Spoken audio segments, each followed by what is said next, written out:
Would you mind just maybe talking a little bit about that, Josh, and what that book means to you and what folks watching this can expect from that book and why you put it all together? Yeah, absolutely. You know, Dread Central, like you said, is just a very storied horror website. I think it's a legacy site, as much as Bloody Disgusting and Fangoria with the brand name. I think Dread Central is kind of in there as a trifecta. I didn't found Dread Central. Dread Central was founded 15 years ago by Steve Barton, aka Uncle Creepy, who is one of the most wonderful editors I've ever had the privilege of working for. And I learned a lot from him. You know, I wanted to work for Dread Central from the time I started horror blogging on my own. You know, I started as a contributor in 2016. I became managing editor in 2018. And then just through luck and perseverance, when the position for editor-in-chief opened up in 2019, I was first in line for that as well. So I was editor-in-chief for 2 years, basically all of 2020 and all of 2021. But what the Dreadful Years is, it's all the interviews I did from the time that I was just a contributor. So it's about 4 years of interviews. And, you know, that's where the title comes from, the Dreadful Years, because it's the years I was working at Dread Central.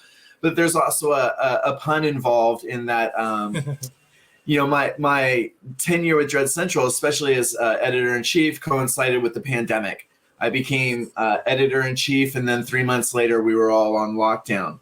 And, you know, we've emerged, but everything's different now. So the Dreadful Years represents a transition, not only between decades and, you know, in trends of horror, but just in a transition in the way that we process horror.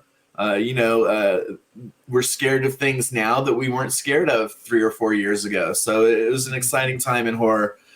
And I just can't thank the folks at Encyclopocalypse enough for publishing this. And allowing me to have this tome. I was holding it up before while you were talking. It's in paperback and hardcover. This is the beautiful hardcover edition. It also has a image gallery, just a small one, of a lot of the folks I've met along the way. It's got a wonderful foreword by Gigi Saul Guerrero and another wonderful foreword by Heather Buckley. And it's just, it's something I can hold in my hands and just feel really proud of. And I do. I mean, we can all get so much out of the interviews and all the characters that you've met along the way, the people that, quite frankly, make horror really what it is. But you also take a slightly different approach that maybe is untypical for a collection like this, Josh, where you also include all of your reflections along the way as well. So it's a bit of a time capsule in a sense. And I thought that was a really wonderful way of elevating the collection above and beyond what it would have been even with just those great interviews alone. Was that always a plan? Or Yeah, that's a great question, Rick, because, you know, it wasn't always the plan. I planned on just kind of collecting the interviews, writing a foreword or, you know, a preface, and then just, you know, having the interview stand alone. But, you know, I thought there was a lot of value in kind of shining a light on where I was when, you know, this interview took place. I don't do it for every single interview, but I kind of, you know, periodically as we go along, either a reflection that I think adds something to the interview itself, or just something to give context of where I was in terms of my own journey at Dread Central. You know, I kind of want to make it clear that it's not really, it isn't the full story of my career at Dread Central, but it is a great insight into it. You know, that book might come out someday. I might just write a memoir of, you know, what it was like and give more of an insider's perspective. But, you know, it is kind of a hybrid memoir, but it's not a complete memoir. It's just giving you a little more insight and just trying to make a personal connection along the way. I'm glad I did that. You know, I didn't intend to from the beginning, but as I started adding a few reflections here and there, I realized that it did bring value to what was otherwise just kind of an academic book. You know, the interviews themselves are kind of funny. Oh, yeah. They're not, I'm not a stuffy journalist. I'm a very conversational, organic journalist. Yeah. But yeah, I'm really glad I added the reflections, and I'm really glad that you said that it added to the experience. No, 100%. I mean, I put together a collection of interviews myself a couple of years ago, and it was just the pure reviews and interviews. But I thought what you did honestly makes that kind of a collection so much better. I'm like, man, I wish I thought of doing that. That's a great idea because it really does add a lot more to, again, to elevate those interviews and kind of tie you in with the interviews as well. So I thought that was a great idea. Do you find that there were any surprises along the way, or maybe even some unsuppressed memories that kind of bubbled up to the surface that caught you off guard while you're putting all this together? And Absolutely. For starters, I don't work for Dread Central anymore. So it did kind of put me right back in there. When I'm working on The Dreadful Years, I felt like I was still working for Dread Central. And even right now, at this second, I'm an ambassador for Dread Central, talking about what a wonderful storied history the site has. And I can agree with you that they continue to maintain a wonderful presence in the horror sphere. I'm a little sad that I'm not there in the same capacity I was, but there were reasons. It's not a sad story. I became a father. I took a considerable chunk of time off. And in that time, I decided to pursue another avenue for my writing, a more creative avenue, in that I've been writing novels now.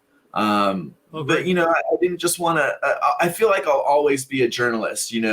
Dread Central really was one of the highlights of my life so far. And I never felt more satisfied and actualized than when I was working for Dread Central. I mean, right now, I love my life just as much, but I'm in a more nebulous space. It's a little scarier than it was, when I was in Dread Central and I had that security. But it was great going back and rereading all the interviews, remembering all of the interviews, and just making sense of it all. I just love the fact that, when it's a new age, it's the internet age. Everything exists on the internet.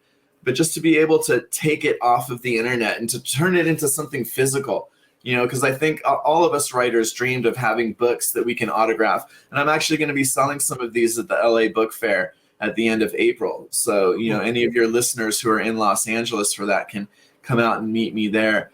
But yeah, it has been an emotional journey. And it's really interesting that you mentioned that because, it was more emotional than I expected it to be.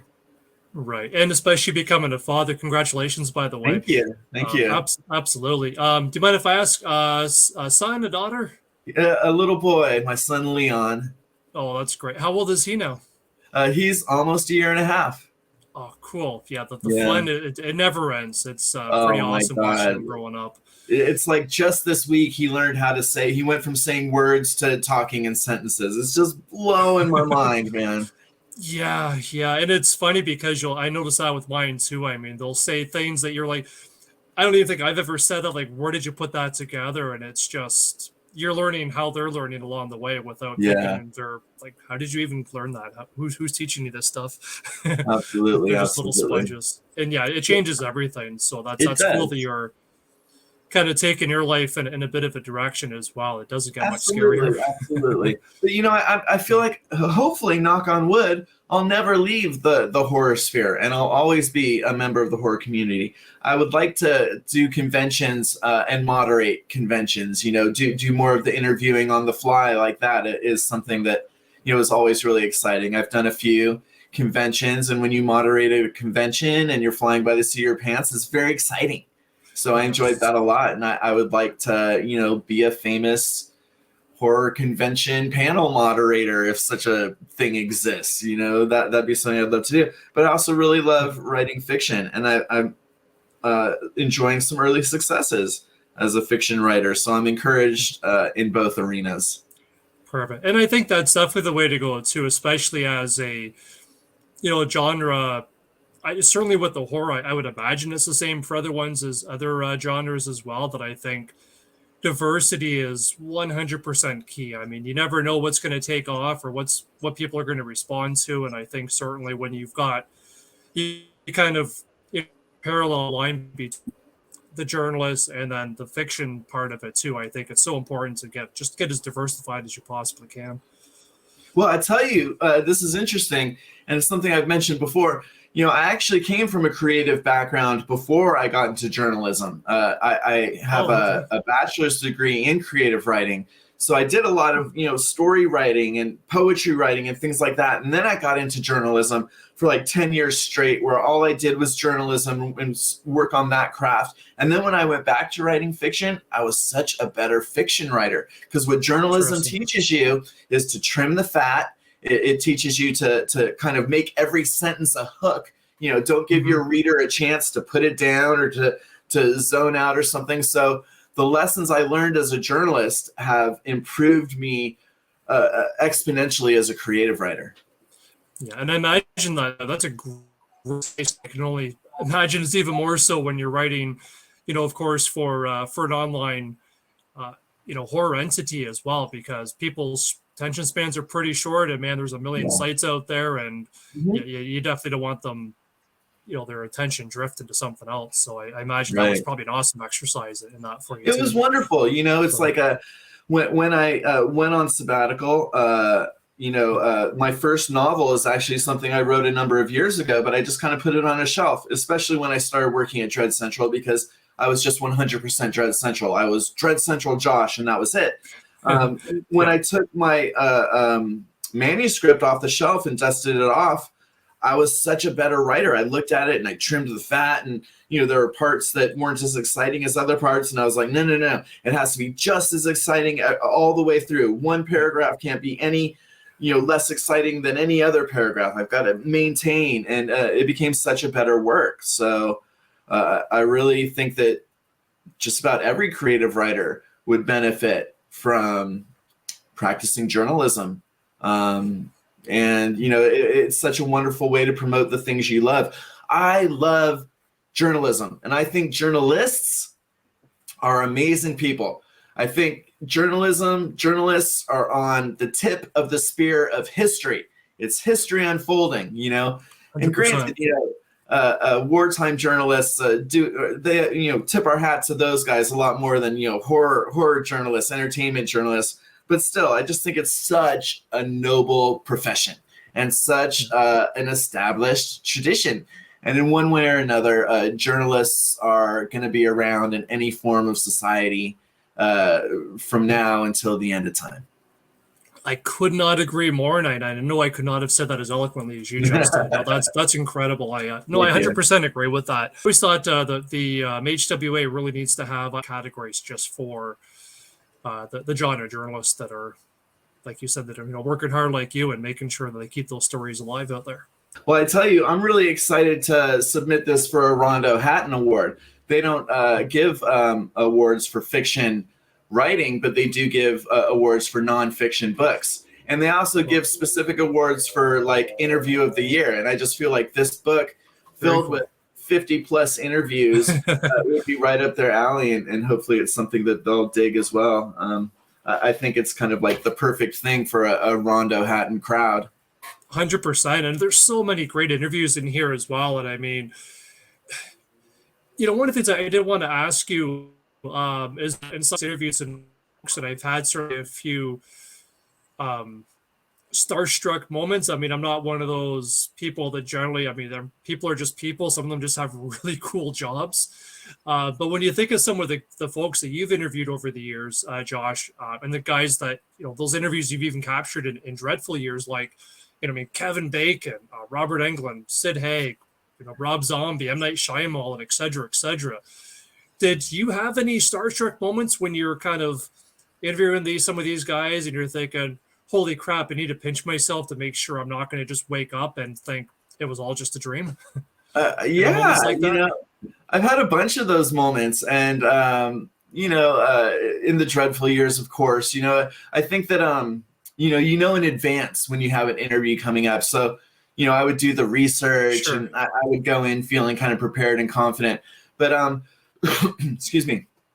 something I started doing during the pandemic was kind of like a video series like we're doing here called Dissecting Horror, where we would have guests on and things like that. And there were definitely a few times where I felt like I had to pinch myself in those situations, you know, talking live and seeing my pants. Crispin Glover, who I do interview in the Dreadful Years, I also interviewed live as part of a panel for the film he did, Smiley Face Killers. You know, I did a panel for Jacob's Wife and had Bonnie Aaron's on that, and she is just insanely funny. She's the actress who plays the nun, Valak, in the Conjuring movies. You know, Barbara Crampton is just so magnanimous. You know, it's easy to feel kind of starstruck with her. You know, I got to do an interview one time with Rainn Wilson for a film he did. I'm blanking on the name right now, but he plays a guy who falls in a hole. I'll have to find out and get back to you on it. But Rainn Wilson, I love that guy. I'm a huge fan of The Office, but the publicist said, don't ask him about The Office. He doesn't want to talk about The Office. So I'm on live with him, and he's funny. He's a funny guy. And it's like, oh, man, don't say anything. Don't talk about Beats, Bears, or Battlestar Galactica. You know, that was kind of like a fun starstruck moment, because it would have been great to just, you know, pal around with Dwight, but like I had to be like, okay, you know, he's the actor. He doesn't want to be Dwight anymore. That was what, 10, 12 years ago now. Well, it's like, what do? Right? Do you save it, wait till the very end and ask him one question? And he was like, that's it, screw you, I'm never doing this again. He walks out, and it's just, well, we might not want to do that. We did kind of make a little joke about it along the way. I was like, I mentioned something, I'm like asking him a question, and then I go, oh, apparently you were on some TV show, but I don't know anything about that, you know? And he goes, oh, obviously you're talking about that episode of CSI I was in for 2 seconds. And I'm like, yeah, exactly. I'm talking about your episode of CSI. That's what you're super famous for. So that was a fun one. Yeah, and it's amazing. Yeah, CSI. I think everybody, it's at some point goes through. You know, that I guess within the song, that's kind of how they seem to start out. And totally. You know, it almost makes you want to go back and watch the old episodes just to point them out. There you go. That needs to be a podcast. Yeah, there you go. It's like that movie Knocked Up, where they pause it on the you know, the zestier parts of different movies. Yeah. And it needs to do that for the CSI. Totally. So, and kind of speaking to that too, I know when you mentioned about how you do a lot of research in advance and such too, and it's very, you know, pretty clear to me that, and anybody that's going to read through your interviews with the Dreadful Years, if they don't know of you already, you obviously take your work very seriously, ask fantastic questions, and you clearly do your homework. When the one chat that you had in there for M. Night Shyamalan, it was, you only had 4 minutes with them, and that must have driven you absolutely bonkers, where you're like, I've only got 4 minutes with this guy. How do I stretch it out? How do you prepare for something like that when you've got such a tight timeline, when you could easily spend an hour or so with this guy? I know, it was tough. And the thing is, M. Night, he was so personable too. He was like, you know, looking around I had a different position at the time. He was talking about the posters on my wall and stuff. And it's like, that's cool. I had a list of like 4 questions. So I'm like, okay, maybe if I can keep him going a minute on each. I think I only got through 2 questions because, you know, in addition to them being timed, you've got the publicist in another chat window going like, last question, hurry up, 30 seconds, come on, what are you doing? So it's just like, oh man. But you know, I feel really lucky to have spoken to M. Night Shyamalan, even for just those 4 or 5 minutes, because he is a genuine filmmaker. And you know, I actually wrote an article about this. I feel like, remember Signs? Remember Joaquin Phoenix's character in Signs, who every time he went up to bat, he just swung with all his heart. You know, so he had just as many home runs as he had strikeouts. I feel like that's M. Night Shyamalan as a filmmaker. Every time he steps up to the plate, he swings with everything he has. And not all of them are home runs, but you know what? He's going to give like Babe Ruth.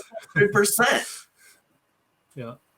So, yeah, I think he's a great guy. He was very genuine. I think he's looking at his career. It's really interesting to see him have several points throughout the decades of you know, several high points throughout his career. I mean, so many filmmakers peak and that's it, you know, or they get into an elite category and they stay there forever. M. Night kind of like burst onto the scene at the top. He kind of became a little bit of a joke. He took some questionable projects. But then, in the mid 2000s, he got right back up there. Films like The Visit and Split and Glass. And his most recent one, Knock at the Cabin, and Old, I thought was great too. People had weird feelings about Old, but it's such a crazy allegory and metaphor for how fast, the years go by and how you go to sleep one night and you wake up decades later, Yeah, and I mean, we've clearly had a lot of time for reflection with the pandemic that we've just been going through too. So, yeah, I haven't seen those two. I actually listened to a podcast recently with Paul Tremblay, who of course does Cabinet. Thank you. Yeah, you got it. Yeah, and he was really impressed by it too, and it was interesting that M. Night Shyamalan rewrote. I guess he wasn't originally brought in as a director, but then when he rewrote the script, and then when he sent it over to, I guess, to Paul Tremblay, the author of that, to read through before it self-destructed on his laptop. I remember Paul saying that he was really impressed by the changes that were made to it. It's pretty clearly, through all of his, whether he goes big and goes home and kind of falters a little bit. I mean, there's no questioning his ability to tell a good story. So I think that's absolutely. And in terms of the changes he made with the source material, I think it worked. I think that the book is a better book and the movie is a better movie. If he had made more of a straight interpretation of the book, there would have been a lot of unanswered questions at the end and a lot of mixed emotions at the end, because the book is more ambiguous as to whether or not this is a real historic event, or if they were just manipulated by people who were also manipulated, by this sort of echo chamber society we live in right now. I don't think that would have been as satisfying a conclusion, but it made the way M. Night made his changes. It is, it gives you something that you can understand at the end, and a message that you can take with you. Absolutely. And I know one of the things I've really been enjoying with you too, Josh, is your token to take. I think those are absolutely brilliant. I'm so impressed by the fact that you can do it slightly inebriated, but also the fact that you can wrap up so much details in a minute, sometimes a little bit more, a little bit less. And you made me think, of course, is the one I watched recently regarding The Mist, about how, of course, Frank Darabont took Stephen King's story and completely changed the ending for the better. I mean, the story is fantastic, and of course the movie is just a gut punch as well. And I love what you're doing with that channel as well. So thank you. Yeah, token to take, just to give your listeners some background. It's what please, that's probably important. It's what I call a micro series, because each episode is under 2 minutes. I try to keep it, close to one. Talk about it for a second. One take, it's my YouTube. It's something I release on my YouTube channel. A token to take. I hit the bong. I blow as big a cloud as possible. And then I talk about a movie for a minute. And I kind of think about what I'm going to say beforehand. But it's also, like you said, the fun of it, the thing that's kind of like walking a tightrope is, I've got this big hit creeping up on me while I'm trying to say something eloquent. So it's been a lot of fun. Yeah. I'm glad you're liking it, and I hope more people will check it out. I only have I only have like 50 followers on my YouTube channel right now, but you know what? I don't care. Like, it reminds me of back when I first started blogging and I had my own WordPress blog. And if 30 people read a blog post of mine, I felt like a rock star, because it was just mine and it was me doing it out, and it was people finding me organically. So, if one of my average videos might get 35, 50 hits, if one of them hits 100, I feel like a rock star, I just love doing it. So I'm glad you mentioned it. I'm glad you're enjoying it too. 100%. The cool thing too is it's evergreen. I mean, it's always there. So I think when, even as it builds up more traction, it's cool because there's such quick takes that people all of a sudden, I could easily see them binging on it. I mean, I did that last night.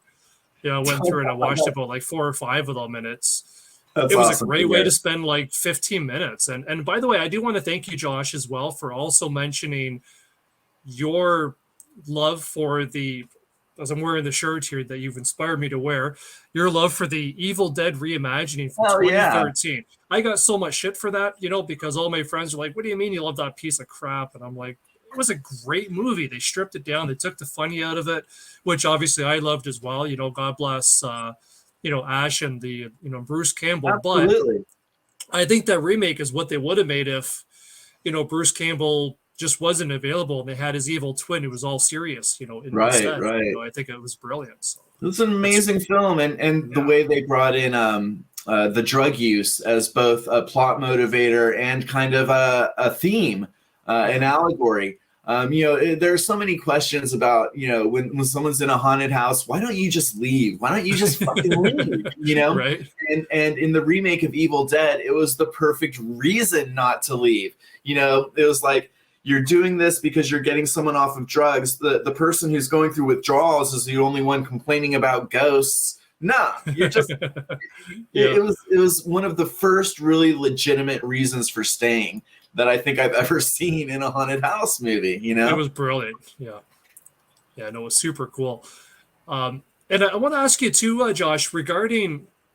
I mean, I know it sounds like you had some amazing, pinch yourself to make sure it's real moments with all the awesome interviews that you've been doing over the years. It's so hard not to be inspired by a lot of them for so many different reasons. And I thought one really cool story, maybe for me personally, the most inspiring one was, the actor, hope I pronounce his name properly, Javier Botet. Javier Botet, yeah. Cool. Yeah. Mama, Slender Man, Wreck, I mean, et cetera, et cetera. And it was just amazing that he basically turned what would have put anybody else upside down, and he turned into a bit of a superpower. His Marfan syndrome, and he turned that into kind of a sought after career. Right. I hope I didn't steal your thunder on my question, but I was going to ask you if, looking back, if you can think of maybe some of the most inspiring conversations that you've had that really stand out to make those dreadful years not so dreadful for you. One of the best conversations I had, and it's in the book, and it was such an extensive interview, I put it into 2 parts, was my conversation with Adam Rifkin.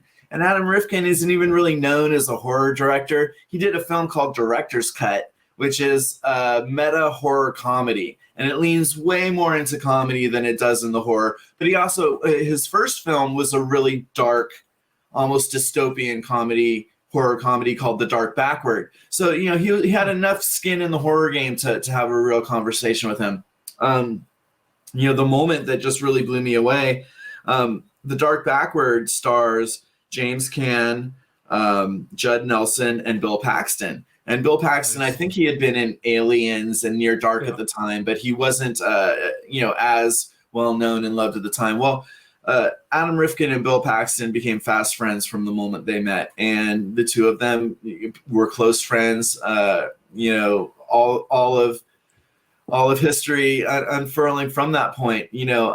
Adam sat down with Bill just a few days before his surgery, and Bill Paxton told Adam Rifkin that he had a really bad feeling, that he was nervous, and that was what ended his life, what should have been something of a routine surgery, complications.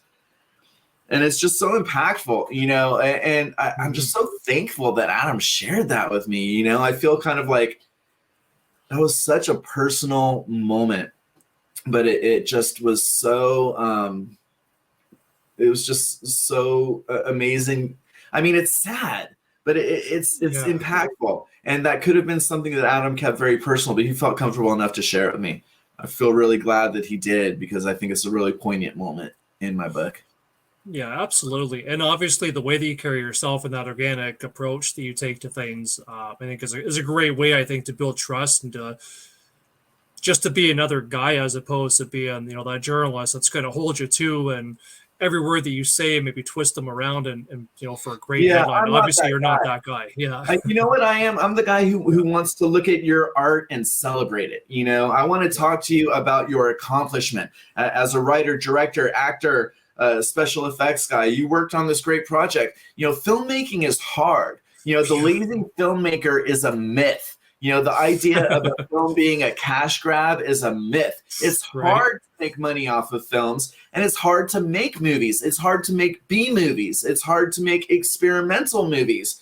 Getting a movie from conception to complete is a Herculean task. So I'm not here to say like, oh, why didn't you blah, blah, or your representation of so-and-so was lacking. No. You did something incredible. Let's talk about your incredible accomplishment. Yeah, I mean, in filmmaking, like you said, even at the lowest end of the spectrum, there's so many ways to screw it up. Yeah. You know, these guys are amazing that they don't screw it up. Yeah. No, I mean, I tip my hat to all of them. People have been like, oh, if you know you could sell movie rights to one of your books, would you want to direct it? Hell no. I'll be the writer. I'll be the creative consultant. But directors are they're their own breed, you know. And I'm the kind of the extroverted introvert who just wants to write my stories and who's happy to be part of the team. Yeah. And speaking of that as well, that natural instinct that you have of being that organic guy and just being yourself and loving what people are doing and helping them to share what they do. I know one of the things I'm thinking about here, Josh, is during your conversation you had with the legendary Robert Englund, you know, speaking of great filmmakers, I love the fact that in that interview, you just asked him straight up. You said, you know what, Robert, I'm a journalist. I want you to tell me something you've never told anybody else before, something juicy. And when I saw that, I'm like, you know, I always try to just kind of like make that happen organically. But with Robert, it was like, you've been interviewed hundreds of thousands of times, man. Just give me something that's not already out there, man. That was a good one. And I'm not going to call it brash because it didn't come across brash, but I guess being that ballsy, I mean, did that sort of have to be something you had to work your courage up for, or is that something that also came naturally for you, Josh? It's all organic, you know. Like I said, you know, when I was talking about my interview with Shyamalan, you know, I have 4 or 5 questions. I think for every interview, I have 4 or 5 questions just in case I freeze up, you know, on a little card or something. But you know, I'll have an idea of kind of a jump off question, and then I'll just see where it goes. Because, you know, you can tell from someone's answer, you know, whether there's something they want to talk about more, and you can ask them to elaborate. And the more they're talking about stories that mean something to them, the better the interview is going to be. So you want to make them feel like you're just having a conversation with them. You want to, you know, assure them that you're here to celebrate their work. You're their advocate. And then, just let the conversations go, you know. And Robert, it was really easy to talk to. He kept saying my name. He was like, well, you know, Josh, you know, so it gave me kind of the ease I needed to just be like, come on, man, tell me something unique. It's like, we're vibing here. Throw me a bone. Right. Yeah, I know. And that's so cool because I know, I mean, any opportunity to interview somebody by any method is a cool opportunity. But I have to say, especially in the beginning, I know for myself, when I used to just do things through straight up email, I find you get so much more out of a conversation over the phone or a video conversation like we're having here, because it always drives me nuts. And you can tell when you're reading them, I find too, when you're reading an interview that you know was just emailed, but there was no follow-up emails.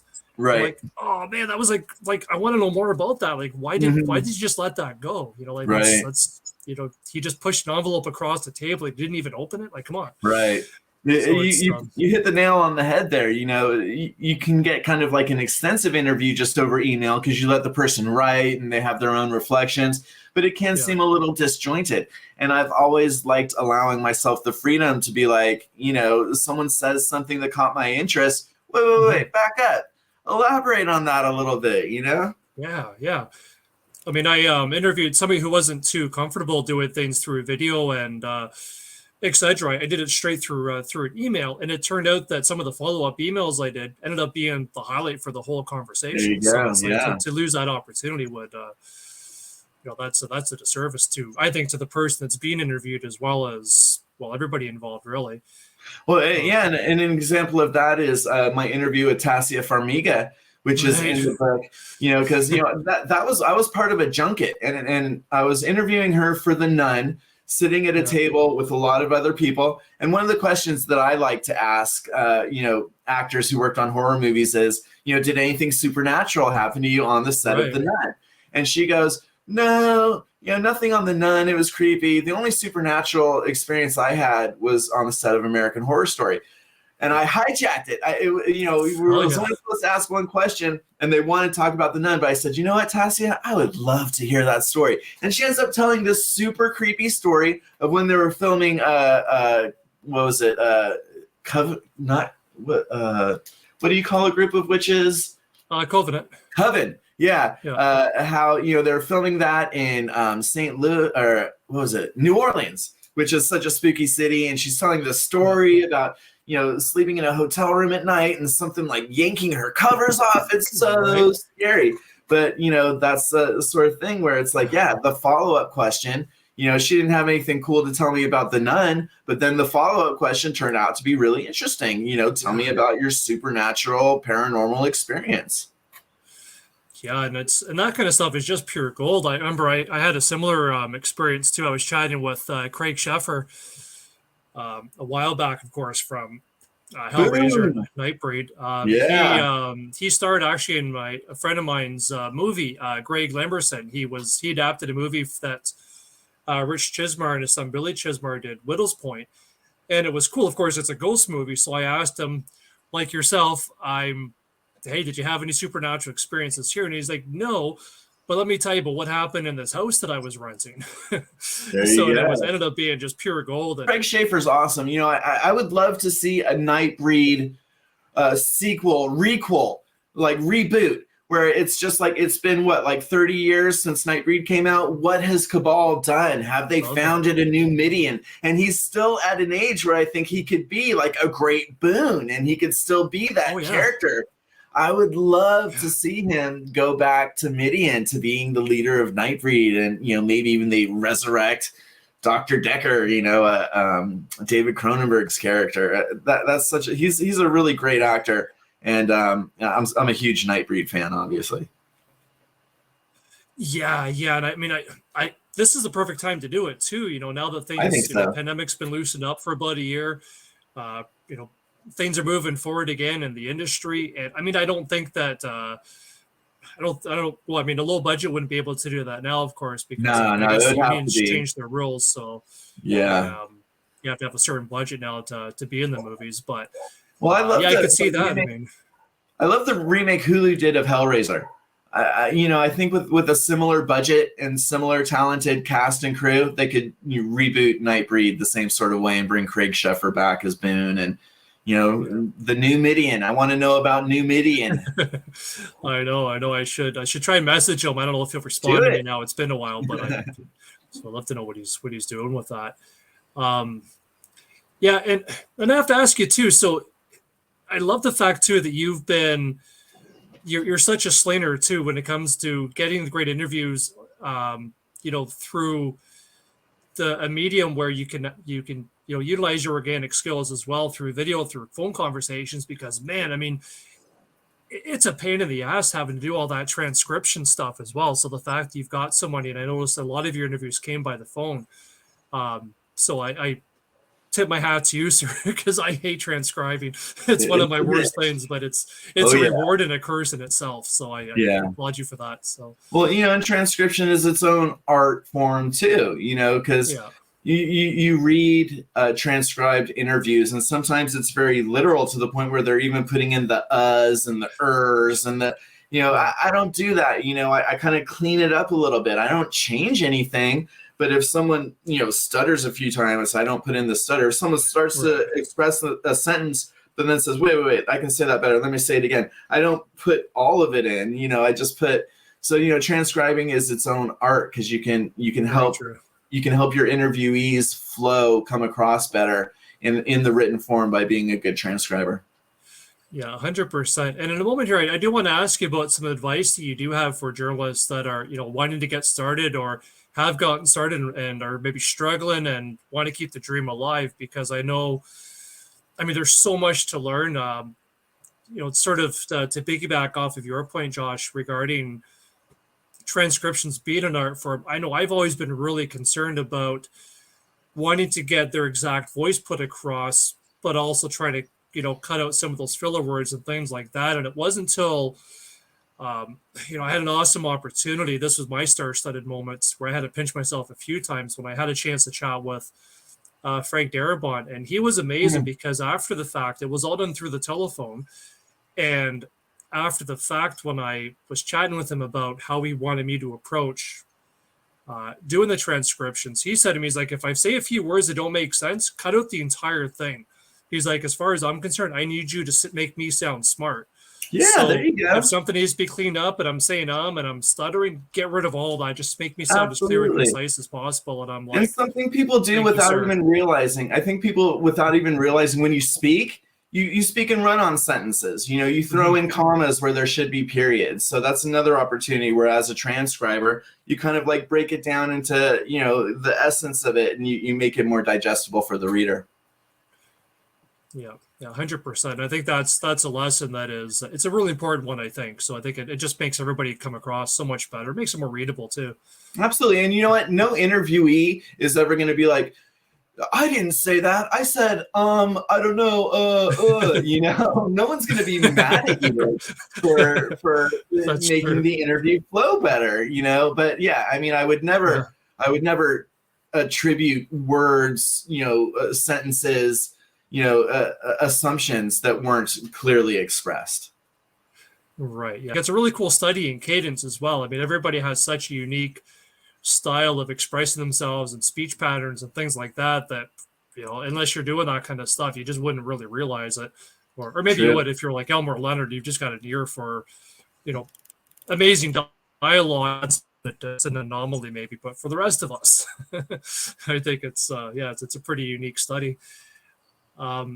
What is some of the advice that you found would often be something that would be most helpful for journalists or folks that are really wanting to sort of put their necks out into the field of the industry and help these amazing horror creators to tell their stories as best as they can and to be the best that they can be at their craft?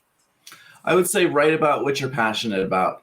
We would have weekly writers meetings at Dread Central. Get it, to hand out assignments, and also just kind of gauge how people were feeling. And I always told my writers, like, I want you to write about things that you're genuinely passionate about, because that's where good writing comes from. When a writer is writing something that they feel passionate about, that comes through. And when a writer is just kind of writing as an assignment off of a press release, it's really dry. And that kind of journalism is really easy to dismiss. So if you're just starting out and you want to impress editors at sites that you follow, write about something that you are passionate about, that you feel like you're an expert on, that you feel like you're an authority on, and start there. Start by showing who you are and what you love, and shoot for the stars and try to find the place that's going to be the best home for your writing and you as a person. Fantastic. Follow your passion.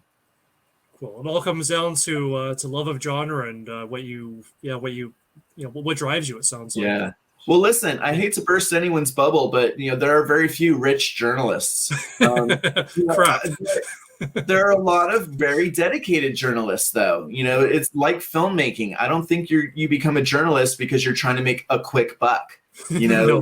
There aren't any lazy journalists, because journalism's hard. Even average journalism is difficult. So trying to stand out and have your own voice is hard. Yeah, we definitely don't do this for the money or the fame. No. Well, maybe a little bit of the fame, but definitely not the money. So if you don't have the passion, or if you're getting into journalism because you're hoping that you're going to be the famous name, step back. Right. You're doing this because you love what other people are doing. And as a journalist, your primary job is to make other people look fantastic. Yeah, absolutely. And I think that's a great approach as well, that you're really just providing the stage and an opportunity for the people you're chatting with to kind of speak what they need to talk about. Absolutely. Which does lead me to, I guess, to the wrap-up question, Josh, is I'd love to kind of find out what it is you're doing now. I mean, as if being a new father isn't enough to occupy your 24/7 and then some. Yeah. What is it you're doing creatively? I know you mentioned earlier that you're diving into some of the fiction stuff, that you're taking what you learned from journalism to, to create the best fiction you can. Yeah. I have a lot going on right now. Just to catch you up, yeah, my first creative endeavor, Deeper Than Hell, came out in June through Encyclopocalypse, who also put Okay. out my short fiction collection. I love those guys. A sequel to Deeper Than Hell is coming out this June. So this is the follow-up to Deeper Than Hell. So it is now a series. So that's what I've been doing on the fiction front. I also have a novelization coming out at the end of the year, probably in November. I wrote a novelization of the cult film Forbidden Zone, written and directed by Richard Elfman, who's Danny Elfman's big brother. So that's going to be coming out in November. I also have a work in progress. I don't want to say too much about because I have so much going on right now, and this is kind of down the ways. Sure. But I'm doing a project for another publisher that's going to come out hopefully in the first quarter of 2024. And that's the theme is kind of like killer VHS, so it's part of a series that Shortwave Publishing is doing, that all kind of have a killer VHS as kind of like the common thread throughout this series. So I'm working on that. Okay. And, there are other things, popping around my brain that I'd love to work on as well. Cool. So, it's just a matter of making the time and going from there. Exactly. I've got a lot going on. I've got a lot to be thankful for. At the end of the year, I'll have 4 books out. By this time next year, hopefully I'll have 5 books out. Hopefully that'll open up a whole new arena in terms of, being able to go to conventions as a vendor, as a guest, so I'm really excited. I've been putting in a lot of work this past year and a half or so, doing a lot of writing, more than I'm promoting, more than I'm doing my little YouTube series. I'm just sitting down and I'm really, hacking at it. I'm trying to stay strong and trying to kick out the best creative writing of my life. So got a lot going on. Cool. Well, I'm very excited to hear that, Josh. And I'm sure once you start rolling all these books out, you're going to be like that, the 20-year overnight success. I hope, man. Knock on wood. But I mean, I love just being kind of like an indie guy who does what he loves to. I don't need to be successful as long as I'm happy, and I'm really close to just complete, nirvana, eternal zen. So, hey, but I did want to take a moment, Rick, to thank you again for having me on your show. It means the world to me.